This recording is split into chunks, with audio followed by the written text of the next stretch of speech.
আসসালামু আলাইকুম। সবার আগে বাছাই করা 10টি আন্তর্জাতিক খবর জানিয়ে দেব। প্রথমেই থাকছে শিরোনাম। তবে তার আগে অনুরোধ থাকবে ভিডিওটিতে একটি লাইক দিবেন।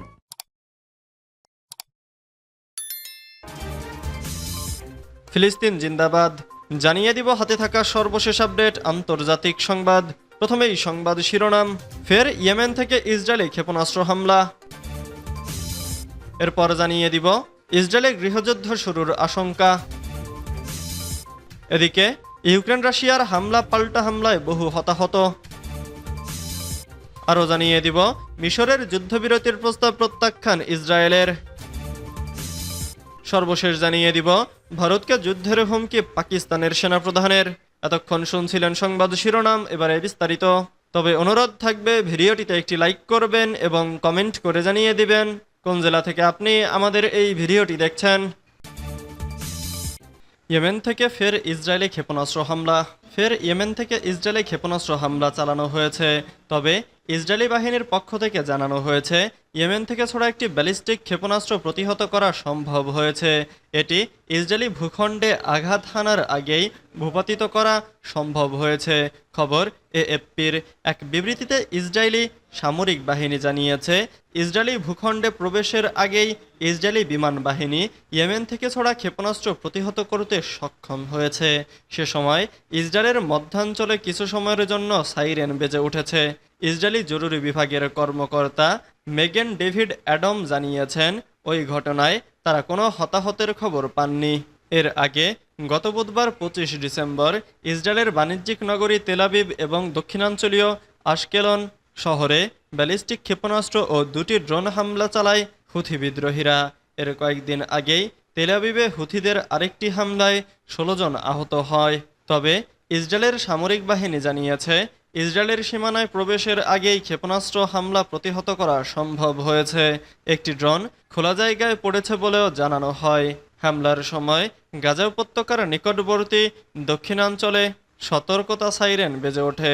অপরদিকে বৃহস্পতিবার ইয়েমেনের আন্তর্জাতিক বিমানবন্দর সহ বিভিন্ন স্থানে বিমান হামলা চালিয়েছে ইসরায়েল। এতে 2 জন নিহত হয়। ওই হামলার সময় সানা আন্তর্জাতিক বিমানবন্দরে অবস্থান করছিলেন বিশ্ব স্বাস্থ্য সংস্থার প্রধান তেদ্রোস আধানম গেব্রেয়াসুস। অল্পের জন্য তিনি প্রাণে বেঁচে গেছেন। স্থানীয় সময় বৃহস্পতিবার 26 ডিসেম্বর সানা আন্তর্জাতিক বিমানবন্দরে হামলা চালায় ইসরায়েল। বিশ্ব স্বাস্থ্য সংস্থার প্রধান সে সময় প্লেনে ওঠার অপেক্ষায় ছিলেন। ইসরায়েলে গৃহযুদ্ধ শুরুর আশঙ্কা। ফিলিস্তিনে যুদ্ধ বাঁধিয়ে ক্ষমতায় টিকে রয়েছেন ইসরায়েলি প্রধানমন্ত্রী বেনিয়ামিন নেতানিয়াহু। তবে টানা যুদ্ধে ক্ষুব্ধ হয়ে উঠেছে সাধারণ ইসরায়েলিরা। এ নিয়ে নেতানিয়াহুকে নানাভাবে চাপ দিয়েও কোনো কাজ হয়নি। শেষ পর্যন্ত লাখ লাখ ইসরায়েলি নেমে এসেছেন রাস্তায়। নেতানিয়াহু বিরোধী বিক্ষোভে অচল করে দিয়েছে দেশ। কিন্তু ক্ষমতার মোহে নেতানিয়াহু এতটাই অন্ধ হয়ে গেছেন যে নিজ দেশের নাগরিকদের ওপরেই শক্তি প্রয়োগ করছেন। নেতানিয়াহু বাহিনীর রোষানলে পড়লেও রাজপথ ছাড়ছেন না ইসরায়েলি বিক্ষোভকারীরা। আর এভাবেই গৃহযুদ্ধের আবহ তৈরি হয়েছে। নেতানিয়াহু যদি এখনই পিছু না হটেন তাহলে খুব শিগগিরই ইসরায়েলে গৃহযুদ্ধ শুরু হতে পারে, এমন হুঁশিয়ারি উচ্চারণ করেছেন ইসরায়েলি রাজনীতিক ন্যাশনাল ইউনিটি পার্টির chairman Benny Gantz. The Times of ইসরায়েলের খবরে বলা হয়েছে দেশকে সম্ভাব্য এই গৃহযুদ্ধের হাত থেকে বাঁচাতে বিচারমন্ত্রী ইয়ারিভ লেভিনের সঙ্গে সাক্ষাৎ করেছেন গান্তজ। সাক্ষাতে তিনি বিচারমন্ত্রীকে ইসরায়েলে গৃহযুদ্ধের ব্যাপারে সতর্ক করে দেন।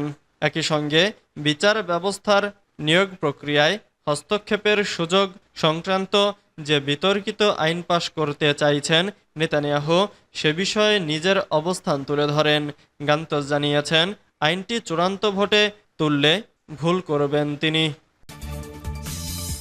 ইউক্রেন রাশিয়ার পাল্টা হামলায় বহু হতাহত। যুদ্ধবন্ধে আলোচনার মধ্যে ইউক্রেন ও রাশিয়া হামলা পাল্টা হামলা অব্যাহত রয়েছে। এতে বহু হতাহতের খবর পাওয়া গেছে। সোমবার 24 মার্চ সৌদি আরবে ইউক্রেন নিয়ে যুক্তরাষ্ট্র ও রাশিয়ার আলোচনার মধ্যে পূর্ব ইউক্রেনের রুশ অধিকৃত লুহানস্ক অঞ্চলে রকেট হামলা চালায় ইউক্রেনীয় বাহিনী। এতে 3 রুশ সাংবাদিক সহ অন্তত 6 জন নিহত হয়েছেন।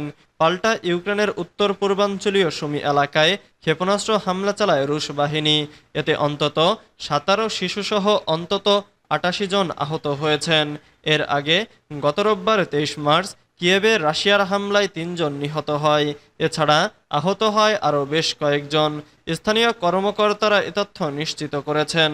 রাশিয়া ইউক্রেন যুদ্ধ বন্ধে সোমবার সৌদি আরবে মার্কিন ও রুশ কর্মকর্তারা আলোচনায় অংশ নেন। তাদের আলোচনার বিষয়বস্তু ছিল কৃষ্ণ সাগরে সামুদ্রিক যুদ্ধবিরতি। বড় ধরনের যুদ্ধবিরতির আগে আংশিক যুদ্ধবিরতির বিষয়ও আলোচনায় ছিল। মিশরের যুদ্ধবিরতির প্রস্তাব প্রত্যাখ্যান ইসরায়েলের।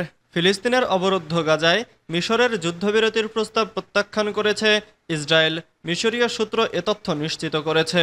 লন্ডন ভিত্তিক সংবাদ মাধ্যম আল আরাবি আল জাদিদের বরাত দিয়ে এক প্রতিবেদনে এ তথ্য জানিয়েছে মান।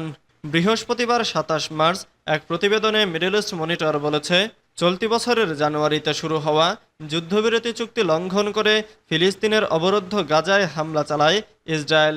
ইসরায়েলের আকস্মিক এই হামলায় নিহত হয়েছেন 7 শতাধিক মানুষ।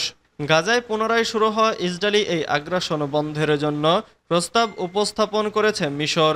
তবে ইসরায়েলি প্রধানমন্ত্রী বেনিয়ামিন নেতানিয়াহুর সরকার কায়রোর উত্থাপিত সাম্প্রতিক সব যুদ্ধবিরতি প্রস্তাব প্রত্যাখ্যান করেছে, যার মধ্যে হামাসের গৃহীত একটি যুদ্ধবিরতি উদ্যোগ এবং ঈদের ছুটিতে শান্তির প্রস্তাব অন্তর্ভুক্ত রয়েছে। মিশরীয় সূত্রগুলো বলছে, ইসরায়েল সম্প্রতি কায়রোর উত্থাপিত সব প্রস্তাব প্রত্যাখ্যান করেছে। সংবাদ মাধ্যমটি আরও জানিয়েছে, কায়রো জোরপূর্বক বাস্তুচ্যুত করা পরিকল্পনা পাশ করার লক্ষ্যে ইসরায়েলের প্রচেষ্টা প্রত্যাখ্যান করেছে। তবে এ নিয়ে কোনো গ্যারান্টি দিতে অস্বীকৃতি জানিয়েছে মার্কিন প্রশাসন। তবে তারা ইসরায়েলি প্রধানমন্ত্রীকে যুদ্ধবিরতি চুক্তি গ্রহণের জন্য চাপ দেবে। ভারতকে যুদ্ধের হুমকি পাকিস্তানের সেনাপ্রধানের। পাকিস্তানের সেনাবাহিনী প্রধান জেনারেল সৈয়দ আসিম মুনির বলেছেন, ভারতের সামরিক শক্তি বা আধুনিক প্রযুক্তি দিয়ে পাকিস্তানকে ভয় দেখানো যাবে না। তিনি ঘোষণা করেন, কাশ্মীরের জন্য যদি 10টি যুদ্ধ করতে হয় তবে পাকিস্তান তা করতে প্রস্তুত। বুধবার 5 ফেব্রুয়ারি পাকিস্তানভুক্ত আজাদ কাশ্মীরের মুজাফফরবাদে আয়োজিত এক অনুষ্ঠানে তিনি ভারতকে উদ্দেশ্য করে এই হুমকি দেন।